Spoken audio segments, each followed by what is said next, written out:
सभी छात्रों का science study centre YouTube channel में स्वागत है। ठीक है, और इस वीडियो में हम लोग आज देखेंगे बायोलॉजी में एक टॉपिक है उत्तक, जो कि हमने पिछले क्लास में भी इसके विषय में पढ़ा था। उत्तक दो प्रकार के होते हैं, एक पादप उत्तक और एक जंतु उत्तक। पादप उत्तक जो है वो दो तरह के होते हैं, एक का नाम था विभाज्य उत्तकी, ठीक है, और एक का नाम था अस्थायी। अस्थायी उत्तक जो है वो कितने तरह के होते हैं? दो तरह के होते हैं, ठीक है, एक सरल और एक जटिल। सरल जो उत्तक है उसके विषय में हमने पढ़ा था, उसमें तीन प्रकार के उत्तक होते हैं। एक का नाम था मृतक, एक का नाम था अस्तूल और एक का नाम था दृढ़ उत्तक। ठीक है, इसके बाद हम लोग पढ़ रहे हैं जटिल अस्थायी उत्तक। ठीक है, और नाम से क्लियर है, जटिल अस्थायी उत्तक मतलब ये काफी कठोर होंगे। क्या होंगे? काफी कठोर होंगे। ठीक है, पादपों में पाई जाने वाली वह उत्तक जो काफी कठोर हो और जिनका मुख्य कार्य स्थानांतरण करना हो। स्थानांतरण करना मतलब जल का, भोजन का और खनिज लवण को एक जगह से दूसरी जगह पहुंचाना। एक जगह से दूसरी जगह पहुंचाने का कार्य हो, तब हम उसे क्या कहेंगे? जटिल अस्थायी उत्तक। जटिल अस्थायी उत्तक दो तरह के होते हैं, एक का नाम है जाइलम और एक का नाम है। जाइलम को हम एक और दूसरे नाम से जान सकते हैं जिसका नाम है दारू। फ्लोएम के एक दूसरे नाम से हम लोग जान सकते हैं जिसमें कह सकते हैं बास्ट। क्या कहते हैं? बास्ट। क्या कर सकते हैं? बास्ट। अब करें कि जाइलम के अगर विषय में हम अगर बात करते हैं तो जाइलम जटिल अस्थायी उत्तक में एक नलिका या नली के प्रकार का उत्तक है, जिसमें ये जड़ों द्वारा, जैसे अगर हम पौधों की बात करते हैं, ठीक है, किसकी बात करें? अगर हम पौधों की बात करते हैं तो पौधों में जो जड़ है, क्या है? जड़ है। ठीक है, क्या है? नीचे की जो भाग है वो जड़ है। ठीक है, तो जड़ से ये क्या करता है? जल, खनिज लवण, ठीक है, और जो भी पोषक पदार्थ है वो पत्तियों तक पहुंच जाता है। क्या करता है? पत्तियों तक पहुंच जाता है। तो उस तरह की उत्तक को हम लोग क्या कहेंगे?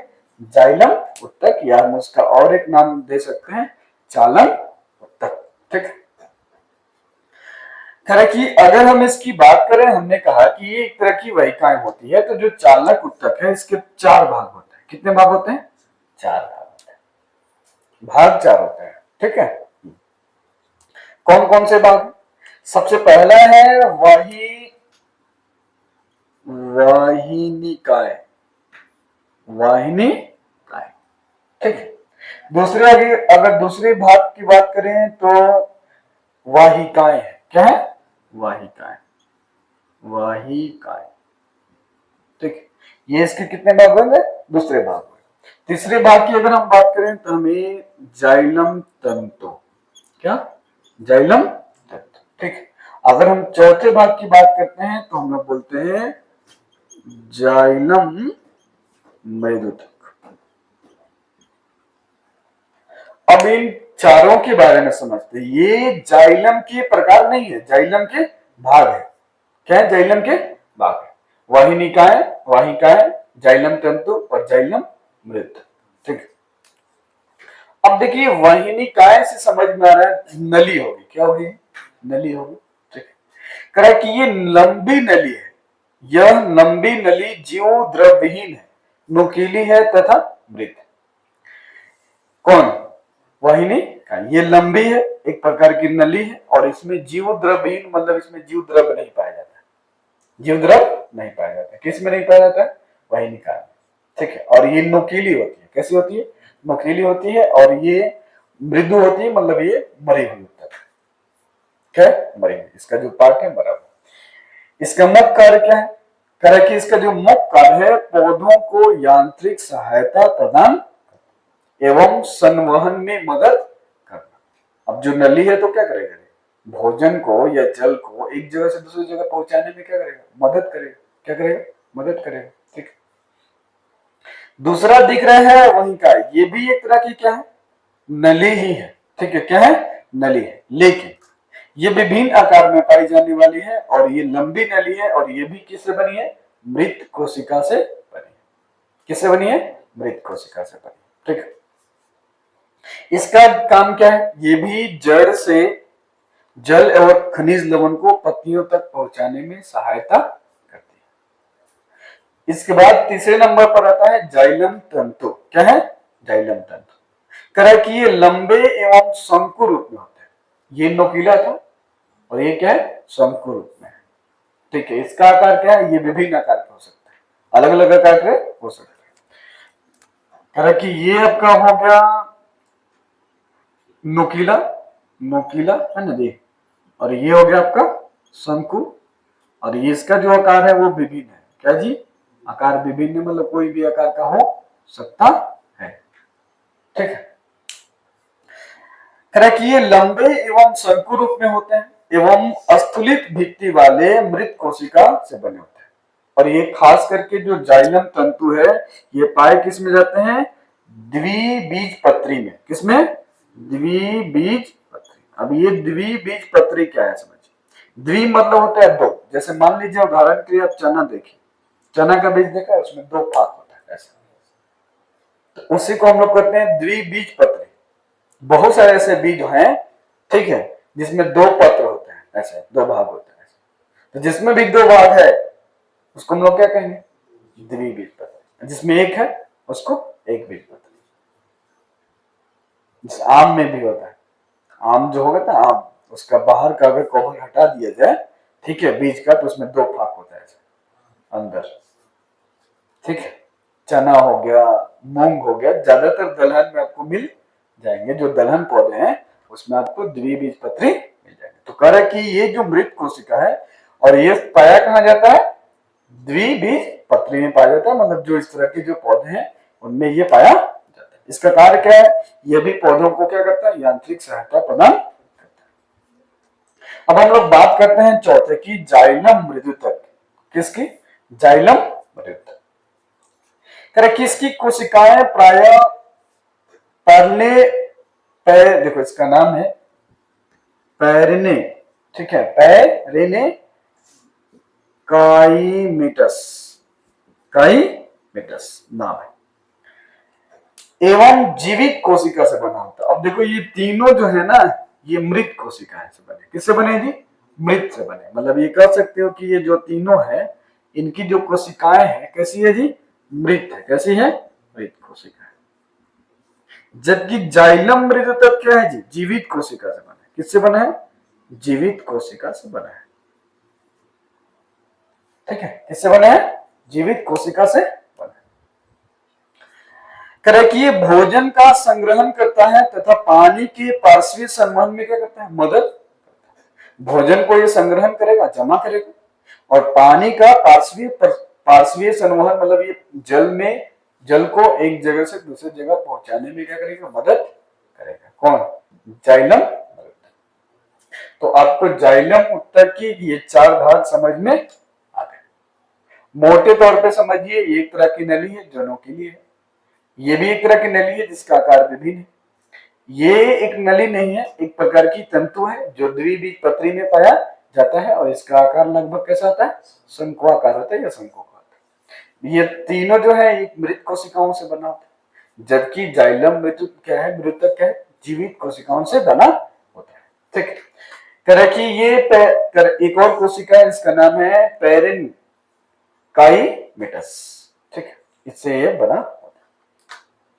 अब हम लोग बात कर लेते हैं एक और उत्तक का, जिसका नाम है फ्लोएम। क्या नाम है जी, फ्लोएम। ठीक है, चलिए फ्लोएम को हम लोग समझते हैं। इसका भी आप जल्दी से क्या कीजिए, स्क्रीनशॉट ले लीजिए, है ना।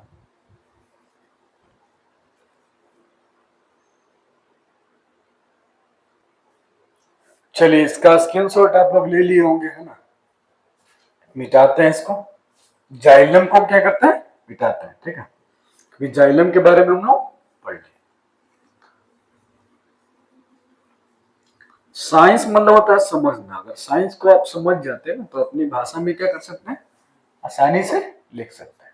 अब रटना नहीं है, भैया रटना नहीं, रटिएगा तो साइंस नहीं समझ में। साइंस मतलब समझना, और वो भी कैसे, साइलेंस में। किसमें, साइलेंस में। ठीक है, साइलेंस होकर, ठीक है, समझना होता है। अब हम लोग बात करेंगे फ्लोएम की। किसकी बात करेंगे? फ्लोएम।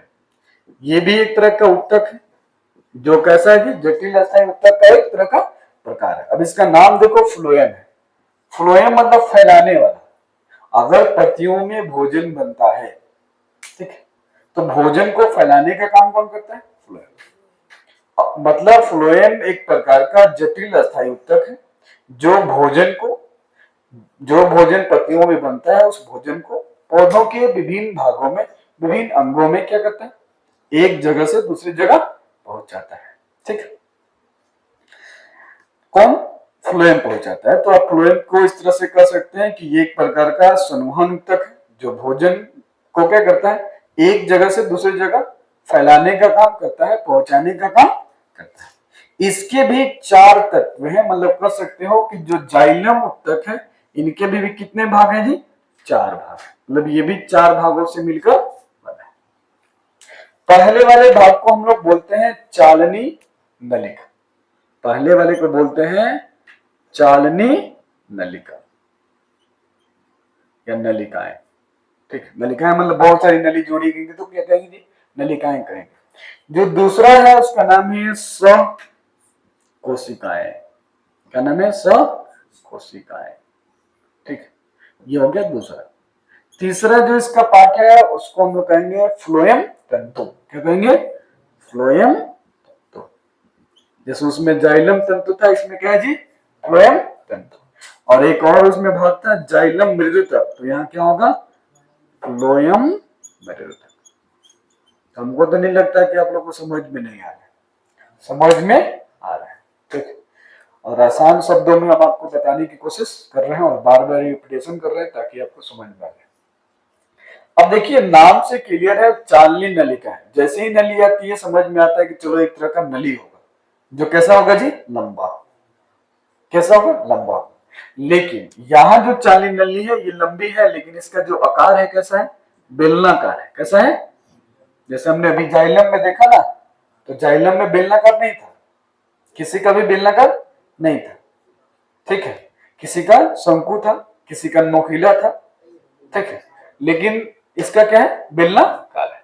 कह कि चालनी नलिका बेलनाकार आकार की होती है तथा लंबी होती है और छिद्रित भित्ति वाली होती है। मतलब इसकी जो भित्ति होगी उसमें बहुत सारे क्या होंगे? छोटे छोटे छिद्र होंगे। क्या होंगे? छोटे छोटे छिद्र होंगे, जिसको हम लोग छिद्रीदार कर सकते हैं, जो फ्लोएम में पाई जाती है। इसका काम है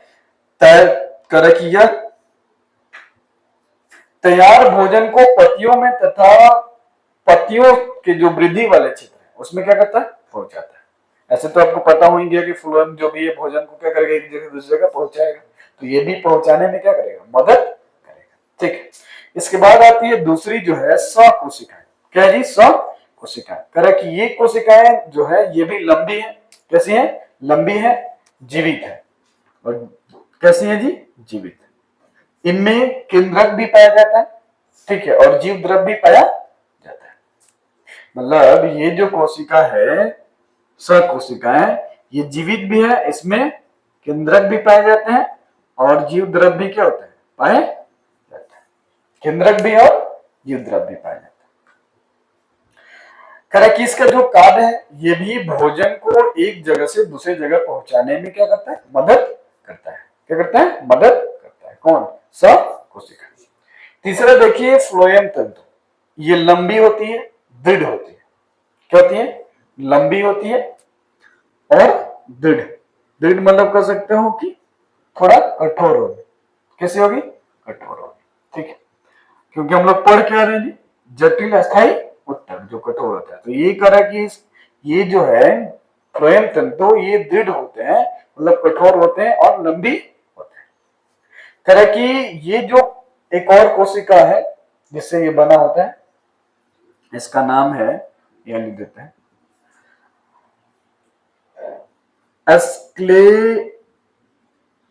एस्क्लेनिन। ठीक है, और काइमेटस। इसको तोड़ के बोलिएगा, तो बोलिएगा एस्क्लेरिन काइमेटस। इन कोशिकाओं से मिलकर क्या बनता है? फ्लोएम तंतु बनता है। ठीक है, करे कि इसका भी काम क्या है, ये यांत्रिक सहायता प्रदान करता है। जो फ्लोएम उत्तक है इसको क्या करता है, यांत्रिक सहायता प्रदान करता है। ठीक है, इसके बाद आता है फ्लोएम मृदुतक। करे कि यह सब कोशिकाओं के निकट रहता है, मतलब ये जो कोशिकाएं हैं इसके ये निकट रहेगा। कौन, फ्लोएम मृदुतक। ये लंबी होती है एवं केंद्रक युक्त होती है, मतलब इसमें भी केंद्रक पाया जाता है। यह भोजन को सिंचित करता है, क्या करता है, सिंचित करता है, मतलब संरक्षित करता है और भोजन को एक जगह से दूसरी जगह पहुंचाने में मदद करता है। ठीक है, इसका काम क्या है, ये भी वही काम करेगा, भोजन को सहायता प्रदान करेगा और इसके संवहन में मदद करेगा। तो आप देख लिए कि जाइलम और फ्लोएम के कितने, चार चार भाग है। कितने भाग है, चार चार भाग है। ठीक है, तो इस प्रकार से आपका जो पादप उत्तक था वो क्या हो गया, समाप्त हो गया। क्या हो गया, पादप उत्तक, जो हमने कई क्लास में एक दो वीडियो में, पार्ट 1, पार्ट 2 और पार्ट 3, ये मेरा तीसरा वीडियो है, जिसमें आपने पादप उत्तक के विषय में जो छूटे थे भाग उसके बारे में हमने क्या किया, पढ़ा, समझा। ठीक है, और समझने की कोशिश की। तो हमें उम्मीद है कि आपको ये वीडियो अच्छा लगा होगा। और जो पादप है या उत्तक जो भी है, क्योंकि उत्तक वेरी इंपॉर्टेंट एक टॉपिक है जो हर क्लास में पूछे जाते हैं या एग्जाम में भी पूछे जाते हैं, और जीव विज्ञान का एक वेरी इंपॉर्टेंट टॉपिक है। तो इसे समझने की कोशिश कीजिए। अगर आपको समझ में नहीं आता है तो आप कमेंट बॉक्स में लिखिए, फिर से हम समझाने की कोशिश करेंगे। तो ये वीडियो अच्छा लगे तो इसे लाइक कीजिए, सब्सक्राइब कीजिए और शेयर करना ना भूलिए, और अपना ध्यान रखिए। मिलते हैं फिर नेक्स्ट वीडियो में, नेक्स्ट क्लास में। ओके, बाय, टेक केयर, अपना ध्यान रखिए।